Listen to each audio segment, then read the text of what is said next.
Father Mateo was released in the Forgotten Age Deluxe box and is a pure mystic. Let's take a look at his stats compared to the other mystics. Stat-wise, he's on the second tier when it comes to willpower. He's equal with Jim and second to Marie for investigation. He is a poor fighter, and he has the average evasion for most of his class. For health and sanity, he is the typical anemic asthmatic mystic with a will of iron. Now let's see where he fits in the big picture.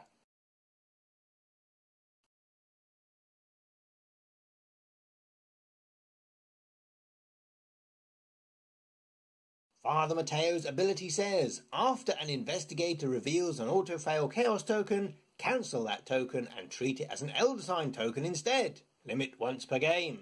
Or at least it used to. FAQ version 1.4 changed the after to a win to clean up the timing of this effect, but the intention is still the same.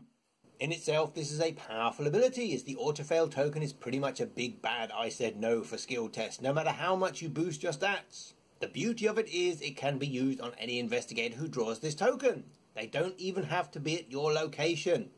So if someone's stroke of luck goes bad, you can undo it. Or if you specifically need to trigger someone's elder sign ability, you can. But it is only once per game, and the chances of you seeing an auto-fail is about 1 in 16, even though it feels more frequent. So maybe use it as soon as you see it for a lesser effect than try and wait for a mighty combo. So it's great for saving Daisy from the evil effects of the Necronomicon, right? Well, remember the Grim rule, which says whenever something nice would happen to Daisy Walker, cancel that effect. With the Necronomicon or any other constant effect, the following happens. You reveal an elder sign. Hooray! Due to the constant ability, you treat it as an autofail. Boo! You've now revealed an autofail token. Mateo cancels it and treats it as an elder sign. Hooray! Due to the constant ability on the Necronomicon, you treat it as an autofail. Boo! His elder sign ability is, you automatically succeed. This is powerful stuff, and much more potent than most investigators' numerical bonus. And it gets better. After this test ends, either choose one. Note how you have the little diamonds indicating choice like you see on other cards. Draw one card and gain one resource. Or, if it is your turn, you may take an additional action this turn. So not only do you succeed at your test, you get free cards and resources or an extra action. And note that like the end of your turn, you draw cards first and then resources. So if you drew Paranoia, you will end up with at least one resource. But to benefit from the extra action, it must currently be your turn during the investigator phase. You don't get an out-of-turn action like you would with, say, quick thinking.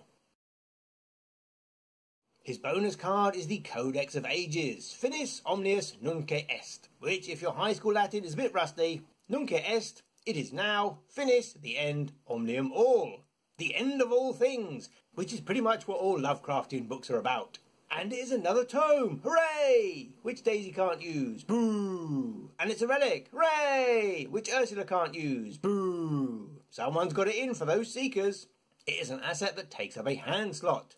First off, it has the seal keyword, something was introduced in the Forgotten Age campaign guide. So in order to bring it into play, you must search the Chaos bag for the Elder Sign token and place it on this card.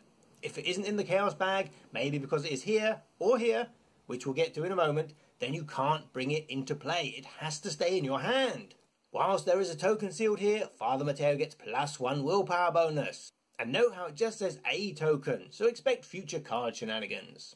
When you would reveal a Chaos token from the Chaos bag, discard the Codex of Ages, resolve the Elder Sign token that was sealed here as if it was just revealed from the Chaos bag, instead of revealing a token from the Chaos bag. Ooh, what a mouthful. So you can make any test end in an Elder Sign. But you must choose before you draw from the Chaos bag. You use the Elder Sign token instead of drawing a token, so this can't be used to replace a token you've already drawn.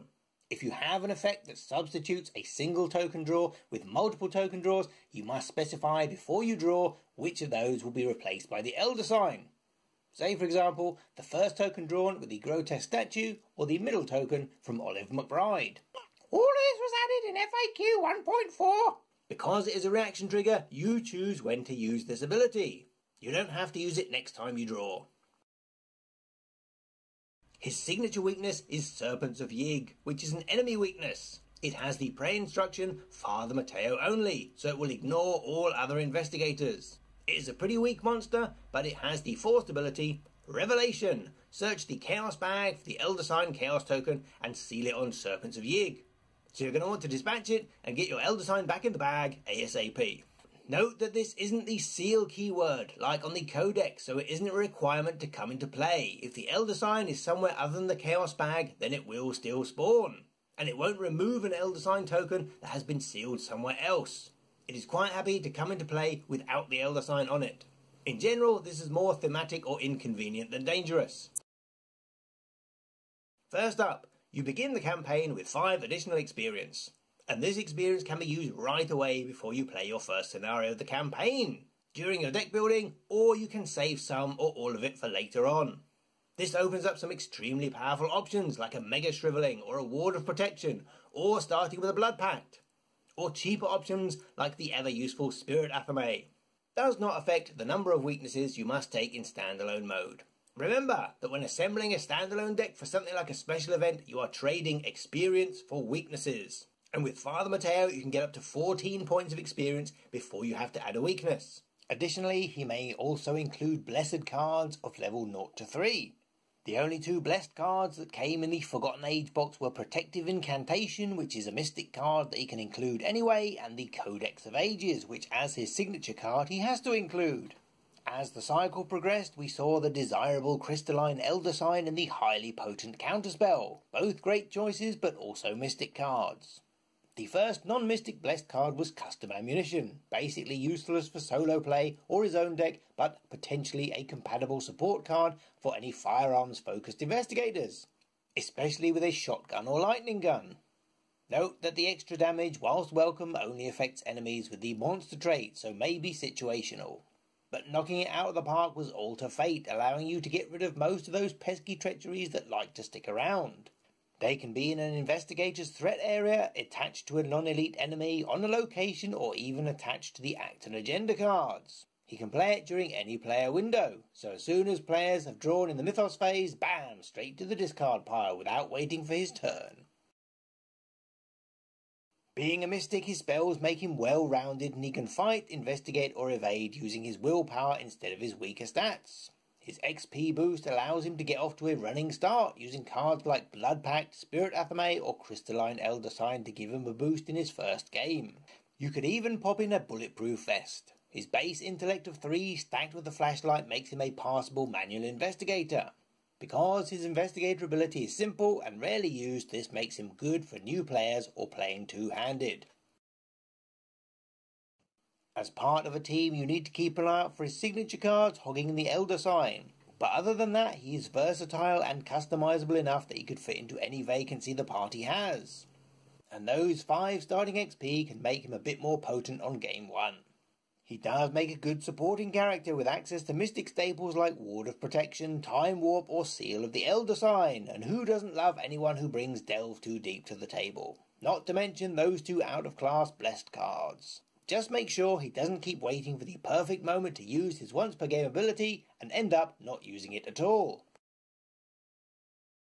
With some potent damage dealers and evaders in the Mystic arsenal, he could keep enemies busy or just flatten them while a Seeker is freed up for clue gathering, particularly if he commits Enraptured to their Investigate test to charge up his spells.